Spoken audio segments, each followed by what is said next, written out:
this guide, I'll show you how to create a Facebook page. First, tap the menu icon at the bottom right corner. Scroll down and look for Pages. If you don't see it immediately, tap See More.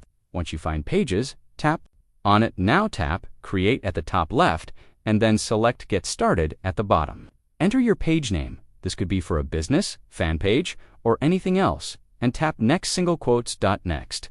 Choose a category that best describes your page. For example, I'll select something related to gaming. Type in a keyword and pick the most relevant tags.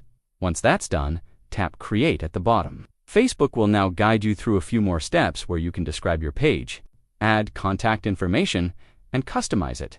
To switch between your Facebook page and personal account, tap your profile picture in the bottom right.